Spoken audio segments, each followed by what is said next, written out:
everybody, it's Phil Kerner, the Tool and Die Guy, and got a special treat for you tonight.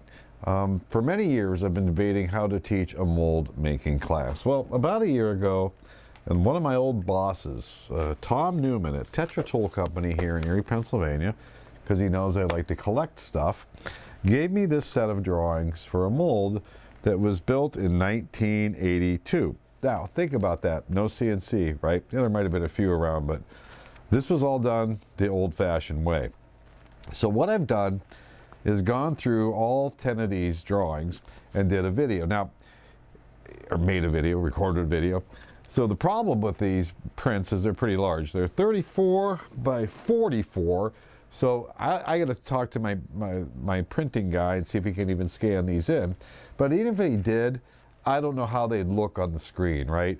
These are massive drawings, and even if I did a nice job on them, they're not going to really show up very well on a computer screen, let alone a phone or an iPad. So what I did was I just held my camera and went through these 10 drawings, all right?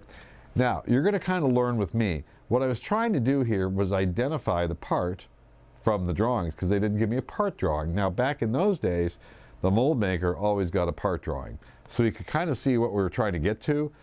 Well, in the end, what we've got here is a big piece of, I believe, PVC. It's a simple connector, but they didn't want any draft on it, so they took 2 big slides. So this is a little bit more involved than you would normally get into on your first injection mold, but because I had all 10 drawings, I went through them. And again, I just simply held my phone up and recorded the videos the best I could. Now I will get, if my guy can scan these in, I'm going to see if he can. He can do some pretty big stuff, but this will give you an overview of what it was like to be a mold maker 40 years ago, all right, before CNC. And I always say it was good to learn it that way, because when you get back into 3D CNC and everything, it just makes it that much easier, because you knew how to do it. Your head thinks that way. It's like cursive writing, right? Once you learn how to do things by hand, it's just easier with the computer. And you guys already know that. I've preached that for many years. So again, I've got 10 drawings. Let's go through them and see what you think. All right, so let's start right at the beginning, sheet number 1. And as you can see, these are a little faded and creased from 1982, all right? And I got these from a company called Tetra Tool Company. This was designed by the Colonial Machine Company, so I'm going to believe Tetra took this as a subcontract job almost 40 years ago. I think we're safe on that. So again, this is sheet 1. Inserts to make coupling. 6, and I guess it's a 6 and 5 inch, schedule 40. So this took me a little bit to go through this. I was going to go through an injection mold and see if I could figure out what the part looked like without having a part drawing. And this is very typical for a 1982 mold design, obviously hand-drawn, and they really don't tell you where the section view is cut, all right? Usually it's through center, but they just do it for clarity purposes. So as a mold maker, this is the first place you're going to start, because we've also got the bill of materials here, okay? So quickly, if we go through this first drawing, I'll point out some things to you guys. And much more will become clear as we go through the other 9 pages, all right?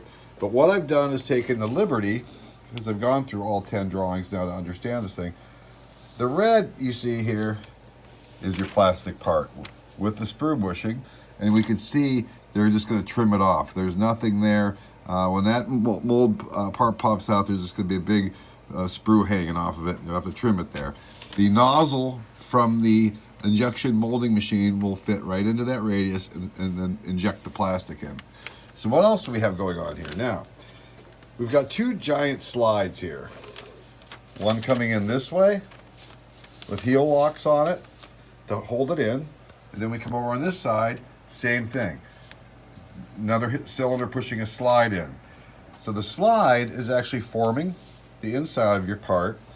And as you'll see when we look at the inserts later, the slide has a, both slides are set up with a 15-degree angle lock. So when they come together, they can't move up and down from the molding force. This is a pretty thick wall here, right? Looks like about 5/16 of an inch.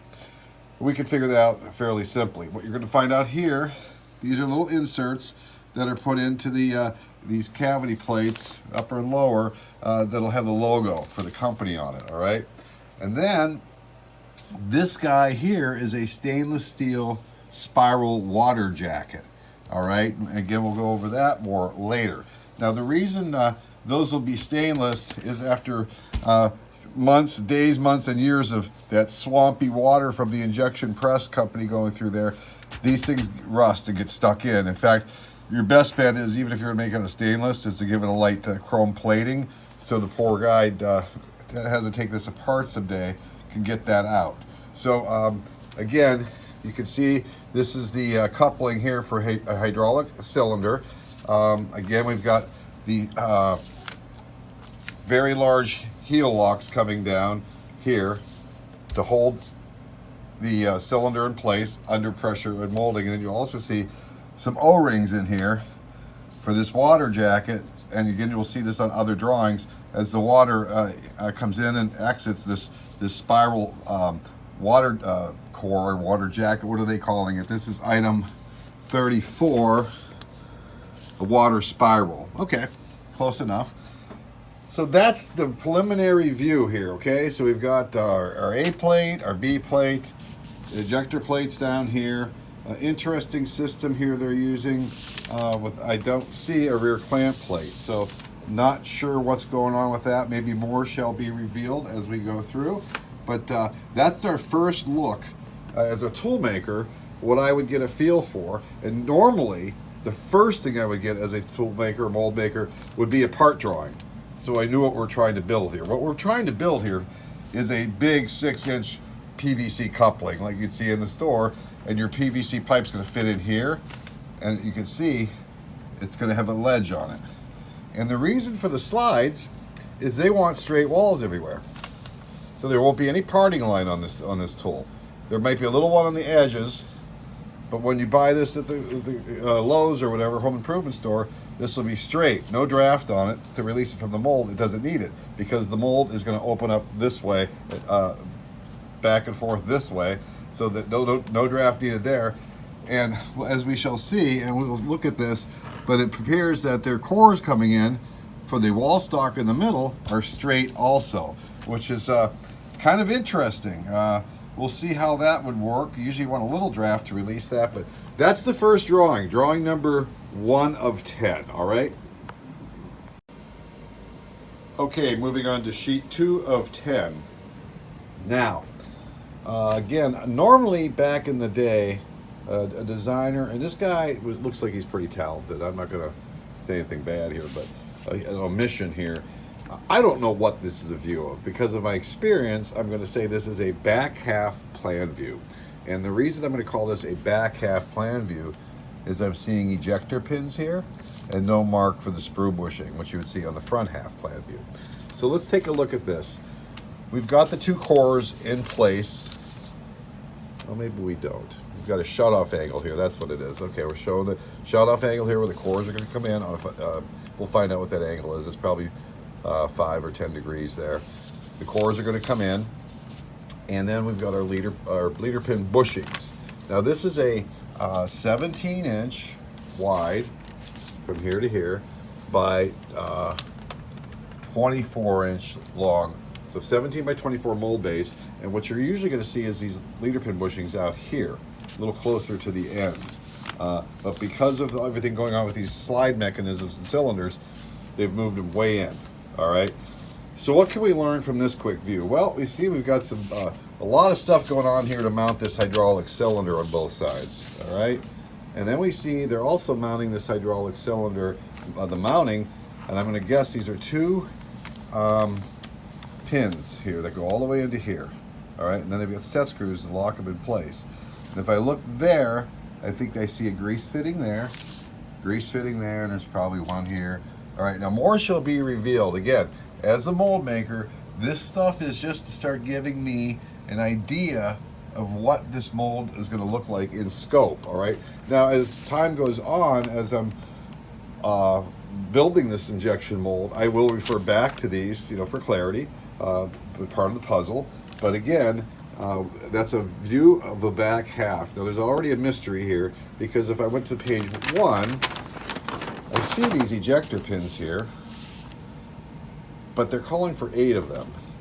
And on this half, this view, I'm seeing two. These don't usually denote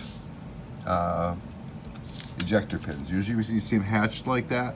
That's an ejector pin, but more shall be revealed. All right, so we see the cylinder rod coming in. There's a kind of a partial view of the cylinder itself. Same thing on this side. All right, and then of course we're seeing. That's why I believe these cores might be in place on this drawing, because I'm seeing the wall stock here, and there's your little indent. All right, and then but they're not showing the locking mechanism in the middle. So again, these drawings were left up to interpretation, assuming you had experience as a mold maker, as you could see, to kind of put the pieces of the puzzle together. And again, the only thing I would add to this is I wish it would have just said back half plan view, all right, to make it a little clearer, okay? So that is that drawing, okay? So let's move on to drawing number 3. All right, moving on to sheet 3. This is a section view cut the other way through this mold frame, and entire mold actually. And what I mean by that, now we're looking at it cut through here, looking that way, all right? So again, this is just an illustration. He's trying to show us some more balloons up here with the item numbers. Here we've got our, let's see here, our leader pin here and our bushing. For whatever reason, it looks like these might be stepped leader pins. We'll check on that later because they're bigger diameter here than they are here. And that's what will guide the two halves of the mold together. This is a little confusing here. This almost looks like a thread here, and that's kind of what he's trying to show, is that spiral that's in that water jacket. And there's a separate drawing for that. That's what the core looks like coming in on the slide. That's what the cavity looks like, okay? And the difference between the two is going to be your wall thickness, all right? Now, as you can see, all these are water lines. And wait till you see the drawing for these two blocks. It's pretty intense, all right? Now, one thing of notice, we're using some very wide support pillar, or I'm sorry, ejector half. These are the rails that usually support the back half of the mold against the platen of the press. These are usually about 2.5. These are 3 3/4. Very wide with a very narrow ejector plate system. All right, so more shall be revealed on that. Here's your clamp slots for here and here. This is where they'll toe clamp it to that half of the injection press. We come up here. That's where they'll toe clamp it here and here to the press. One thing of note, we've got the cylinder coming in this way now, all right?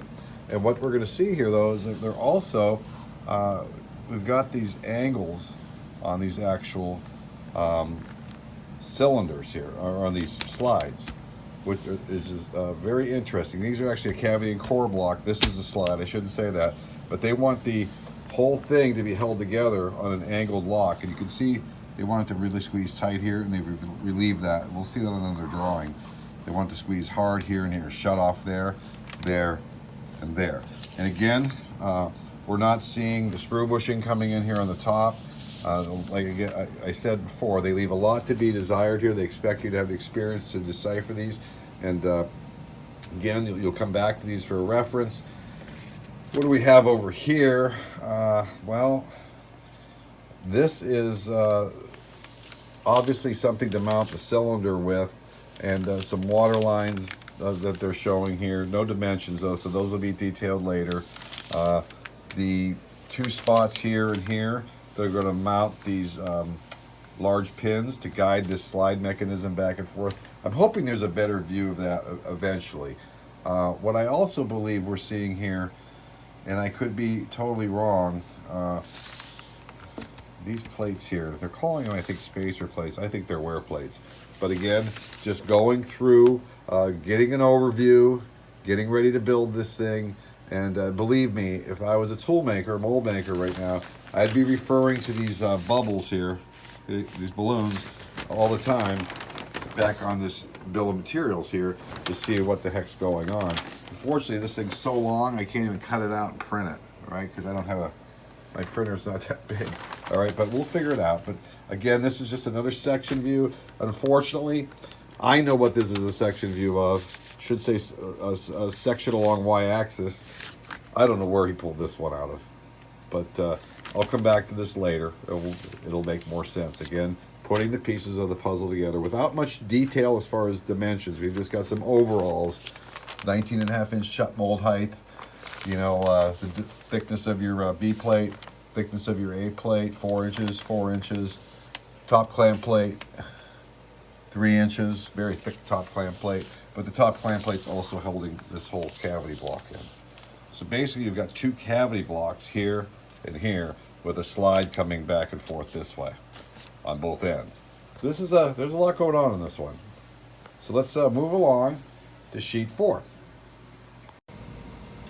All right, moving along to sheet number 4, top plate and spacers. All right, so this is the, let's make sure we're focused here. Figure it out, okay. Top plate, so this is a 17 by 24 by 3-inch thick plate. On the top and on the bottom of this plate, you're going to put in this round pocket to hold a locating ring in. That's what locates the whole mold into the press. All right, it's a standard dimension, 218 deep. Big clearance here for the. As you can see, it's just 3 1/4. No need for 3 places there. That's where the whole nozzle from the press will come in. And then some pockets to cut here. We've got 2 pockets. And what did he say here? This is typical for back then, because he doesn't show them on this view. 3/4 deep, 2 places, 1, 2. And of course he's got the 1/2 inch, that's how we used to do it back then. That would be a drill and counterbore for a 1/2 inch socketed cap screw. We already know that's going to be a 17/32 drill. And then we've got some dowel pins and some things up here. Let's see, does he have that dimensioned? Yeah, we're coming from where?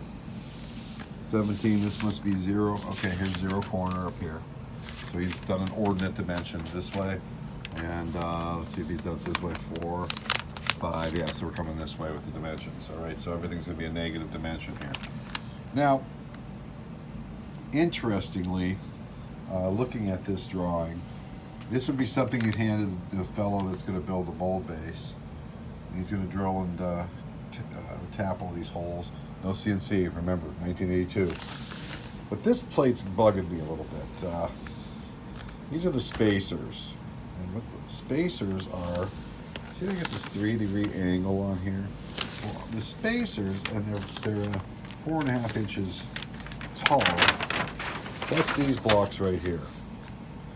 And again, because we're missing a piece here, notice this. Okay, 1.25 diameter for those pins that are going to guide this whole thing for the slides. Got them there. There. Doesn't call out that. Oh, there they go, right through there. Not sure what we're doing here. All right, you can't drill a 1/2 hole. Looks like a hole, but we're going to find out more about that. Now, this is interesting. Spacer for the 0 side of the mold, spacer for the opposite side.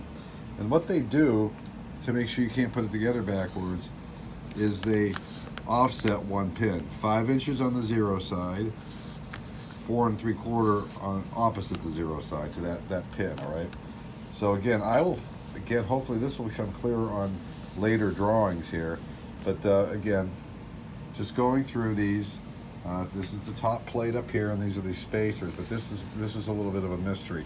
These make sense, I think, but this one's bugging me. The only way to put that in is to put this 2 parts together and drill them in at once. All right. Because this mold is so concentric, there's nothing really fancy from side to side. Not sure why this is a habit I think people got into. This could have probably been interchangeable with the opposite side, meaning you didn't have to offset a pin for the cylinders, because everything I think was going to mount up the same anyways. You can't now, but again, that was something that the mold designers were trained to do back then, is on the 0 side. it was one dimension, and you always offset it. So the guy assembling it, the mold maker, can't put the mold together backwards. All right. I think in a new terminology it would be called a poka-yoke, but that's very typical. So we'll find out more about that later. Again, this is your again the top plate is what's he calling it? Top plate. And again, sorry if I'm redundant here, those are the clamp slots here and here to toe clamp the mold into the press against the plat. All right. So let's move on to sheet number 5. But more shall be revealed on these. I'm a little unclear on what we're doing here.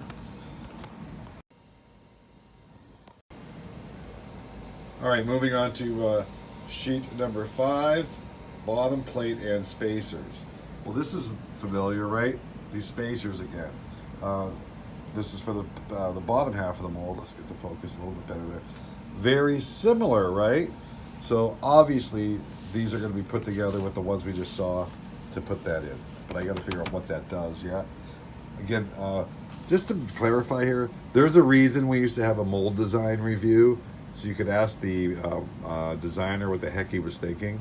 What did he mean by that? Because sometimes it's hard to interpret everything on a drawing with 10 pages and make sure everybody understands it, all right? There's not a lot going on here.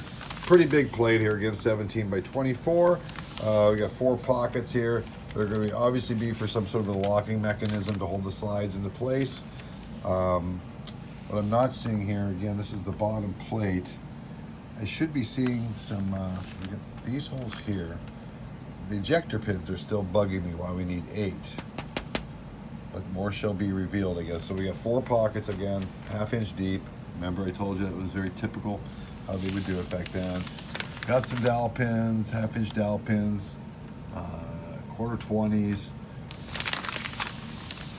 Okay, so that's the bottom plate. Again, another set of spacers for these slides, all right? So let's move on. I think we're gonna start as we get into sheet number 6, a little more detail on the cavity and the actual components that'll actually form the part, all right? This is all preparatory work for the mold base. This is the sheet 6, take 2. All right, let's move on to sheet number 6. Now we're gonna get busy here. This is the, what are they calling this? The cavity top. I don't know why there are 2 cavity tops. Is it the same dimensions? 11.832. 420 stainless steel. 44 to 46 Rockwell. Well, we'll figure that out. Yeah, okay.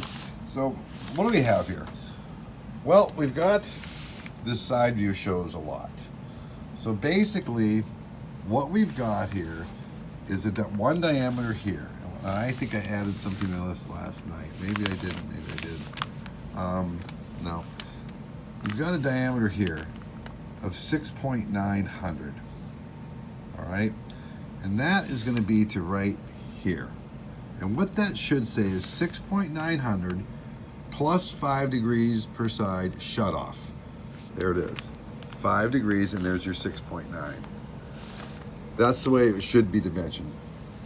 6.900 diameter plus 5 degrees PS per side, SO, shut off. That's got to shut off. The slide's going to come in and shut off there and shut off there. Now, here's the trick. We've got this other diameter here. So this double diameter here that's a solid line is this 5 degree angle. That's what you're seeing, okay? But what about this phantom line here, this hidden line? And what do they call that? Dimension A, schedule 40 is 7.360 diameter. Okay, or sorry about the print. 360, PC 7.060. That's a little vague, right? But this says A there. Now, here's the trick. And I drew a little 3D sketch for you guys to understand what this block really looks like. That's kind of it. So you've got a bigger diameter from here to here, and then this slide comes in and shuts off along these 5 degree angles that I've shaded in a little bit. The trick would have been these corners, all right? You're gonna end up with a radius in there when you machine these. Now they want a small one, 30 thousandths. This would have been totally EDM'd out. You would have made probably a big electrode maybe 1 inch wide with this 30 thousandths radius on it, and burn that whole shape out. All that dotted line with this 30 thousandths corner on it. And the reason you would have made it maybe 3/4 of an inch wide, 1 inch wide, you could just turn it around and get another hit. So probably you might have got away with 2 of those, all right? 2 electrodes, and then the big deal here is the water lines. And the way this works is, again, a designer usually would say in and out. And I'm just going to take a guess here, because these are pipe plugs. All right, as you can see though, there's a lot going on here. We've got these coming in at angles. We're not even going to get into that right now. Just remember, this is to all be done on a drill press. It makes total sense that that's a 15-degree angle, because a lot of times we had little blocks made up to throw something on the drill press at 15 degrees. All right, so that's a lot of work. But the way the water line system may have worked was something like in, over, up, over, over, over, bang. See, it's going to stop there. So it's going to go here, down here, here, here, here, here, and out. All right. The drill press operators had to actually be pretty talented. There's a lot going on there. Imagine that. You've got the little sprue bushing detail here. This is where the sprue is going to come in with your little DME taper. And they've actually made reamers for that, all right? And he's just showing a dotted line there. That's where the bottom of the cavity would be. And again, he's showing his pipe taps here to get all these laid out properly. Believe me, that's why there was a lot going on in layout back then, all right? Now, a couple other little things. See this? This 1 inch diameter, 3-place dimension pocket here. Now let's take a look what's going to go in there. Well, he's got it over here. It's 312 deep. All right? And what's going to go in there are these logo inserts, all right? And it shows it from the side. You're going to have to match the diameter of the part on there. And then, I'm not sure why they had these little dimples put in there, but that's what they want, I guess.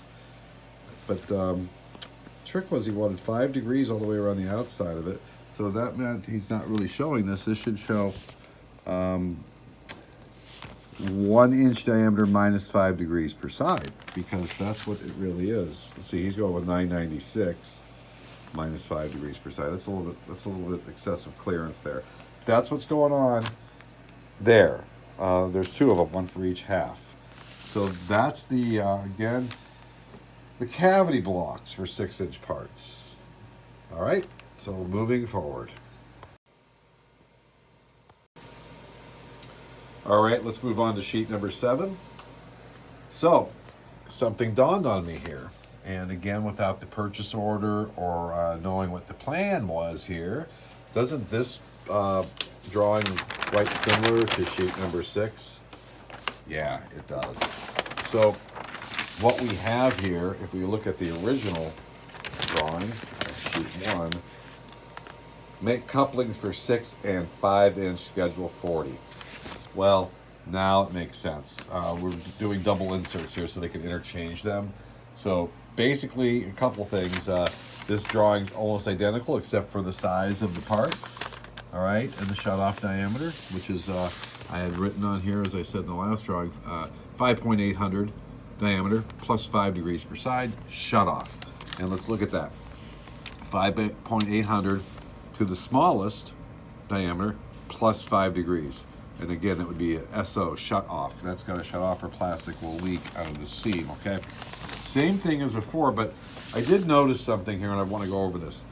These inserts. I was mistaken on the last drawing. So let's talk about this. Same thing, we've got these 1-inch diameter parts, logo inserts, 996 diameter. And up here they're calling for 1 inch with a 3/8/16 hole. So let's go back down here. Don't get dizzy. This is all one piece. They're turning this up with a thread on it. And that's what these two posts are here, these two indents are for them to put some sort of a spanner wrench in there and tighten it in. Now, another mistake I made, the 1 inch, I said it was 5 degrees, it's not. It's a 1/16 of an inch of flat.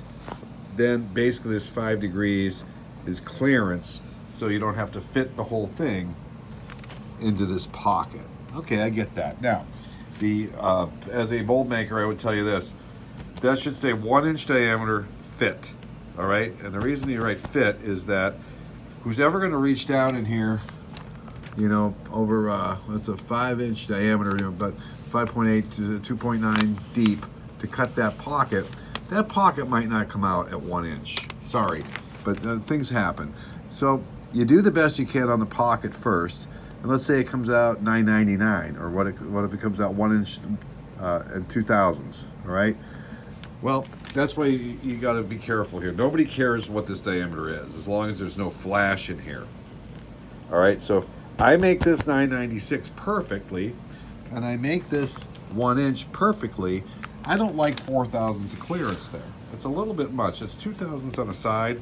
We could get some flash down there, and especially if this insert screws in just a hair off center. So I would definitely change that to a fit dimension.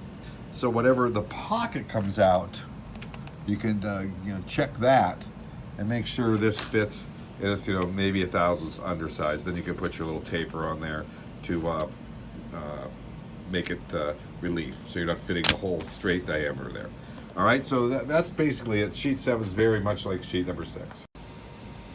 Moving on to sheet number 8, we've got the bottom clamp plate here, and we can see that it's pretty thick, 5 inches thick. We've got our slots cut here for our clamp slots to hold the clamp. Will pinch this down to the mold platen.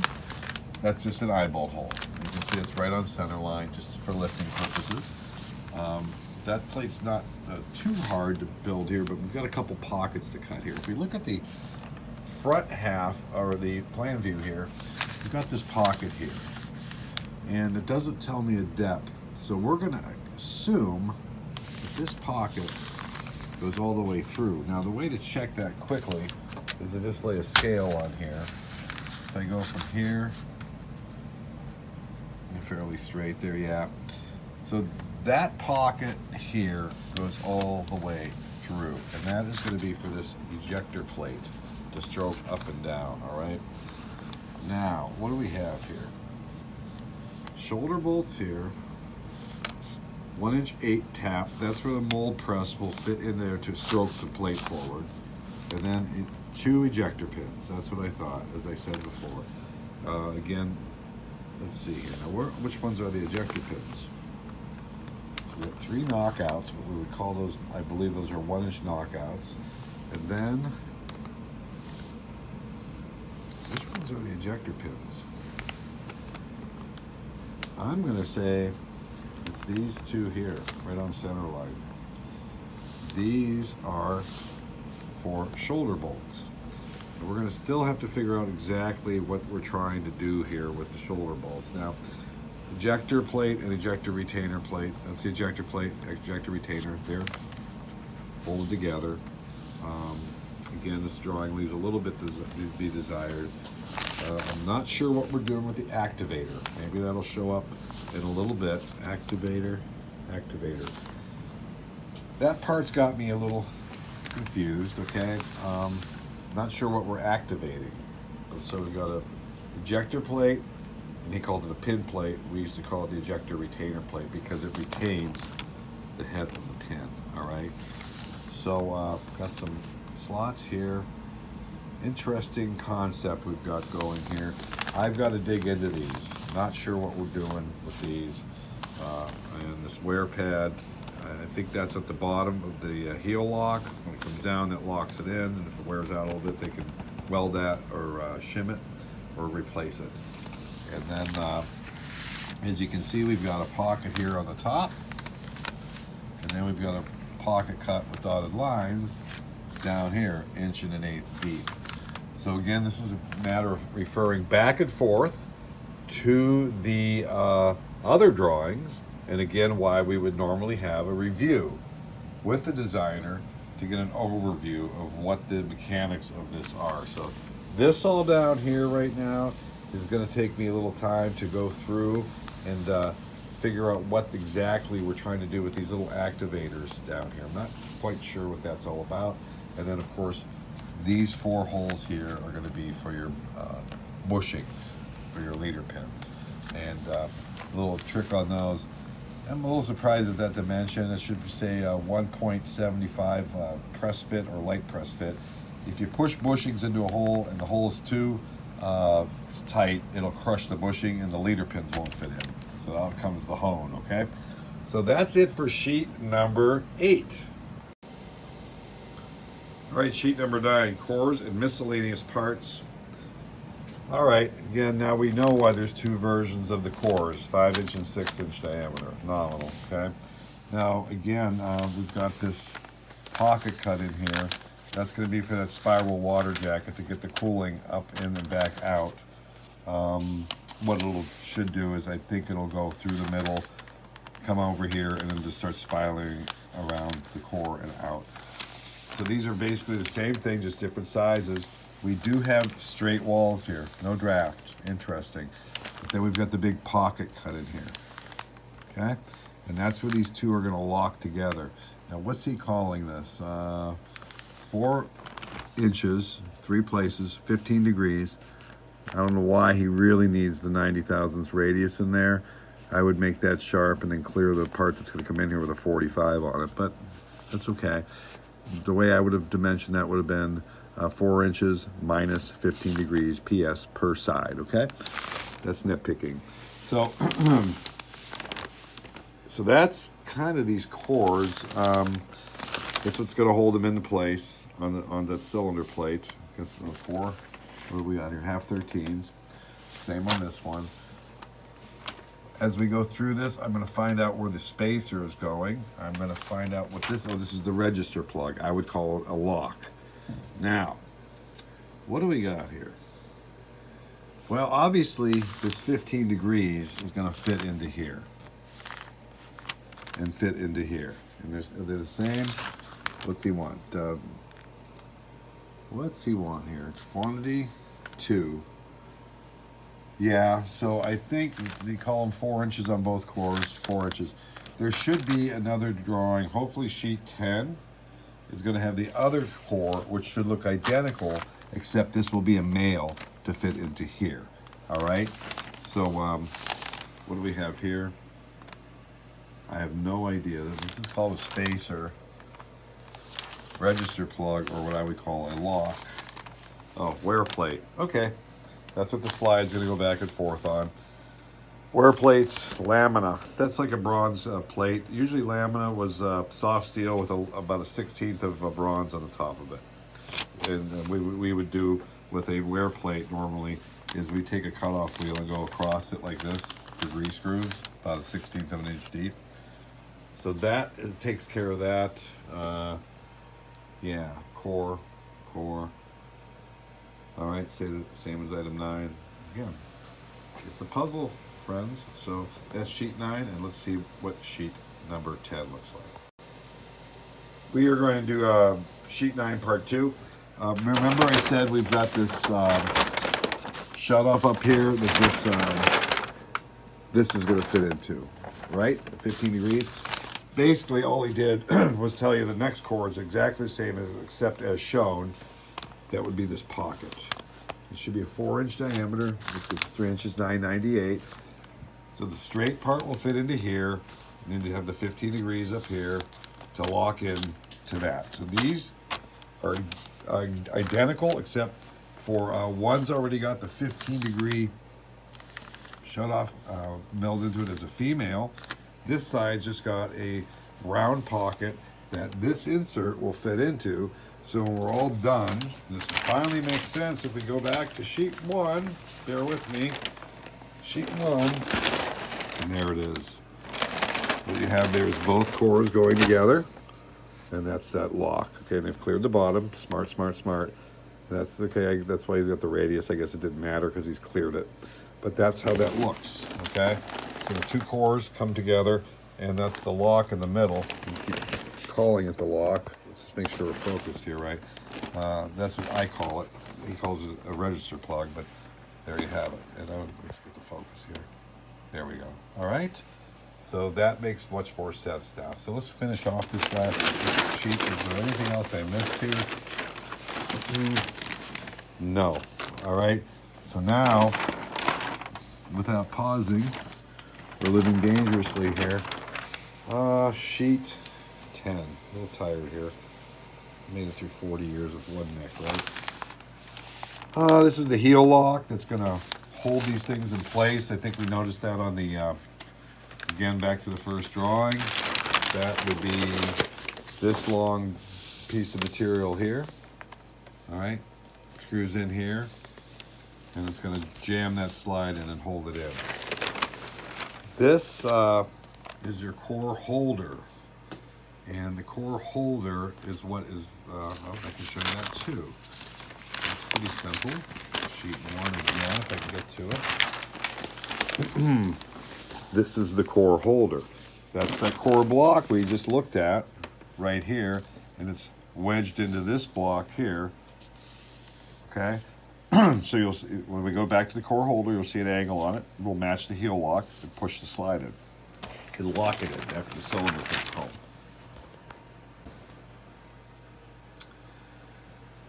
And this is the cylinder mounting plate.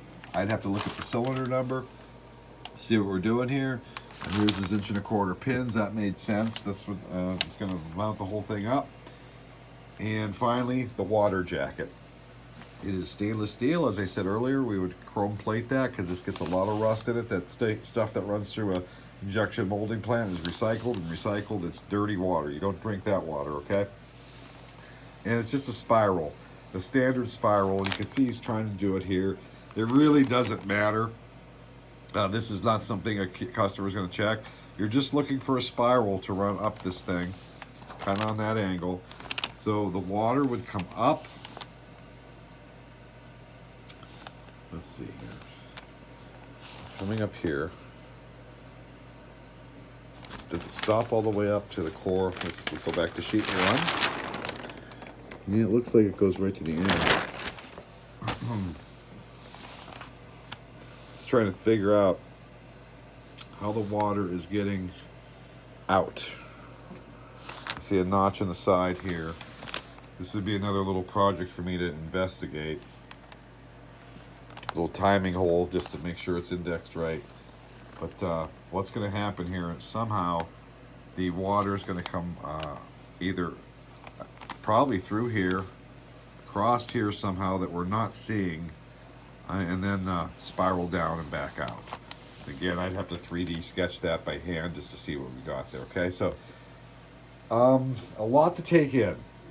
And I know I skipped over some things that it's not quite clear to me. I'm pretty much seeing this live tonight, but some of this needs a little more attention, right? And a little more sketching on my hand, just to explain this a little bit better. But you could see the process here, right? We're trying to get this water, cooling water up here. I'm just not sure what we've got going on here, but I will figure that out, okay? So that is it. We've got made it through all 10 sheets, and I'm sure you've got a lot of questions, and we'll cover those in my mold making class. The goal would be eventually is for me to take pretty much every component and at least take a little time to draw it up in a 3D sketch, just so you guys can kind of see what it looks like. You know, it would be amazing if somebody out there has a modeling software and wants to model this whole thing up and do a 3D explosion of it. That would be amazing. That would make it crystal clear. So if you're interested in doing that for the Tool and Die Guy, I'll send you all this stuff, okay? So let's finish this up.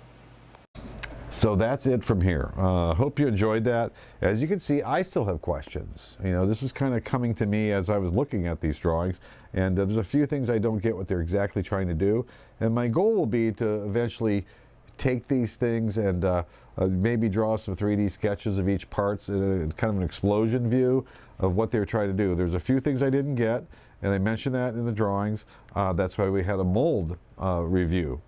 with the designer, like, you know, what did you really mean there? Okay, so that was part of the process. In fact, at Anson Tools and Gauges, we had a big foreman's office with a 15-foot long fiberglass table about the bar height, and they'd spread these prints out with the mold maker, the foreman, and the owner, so, and the engineer, so we all understood what the game plan was. So I don't have that benefit here. I'm kind of all four of those guys tonight, and but I hope that made sense to you, and there'll be more to come on this, but this is all included in the mold making stuff I'm doing over at the toolandieguy.com. So hope you enjoyed that. We'll see you on the next video.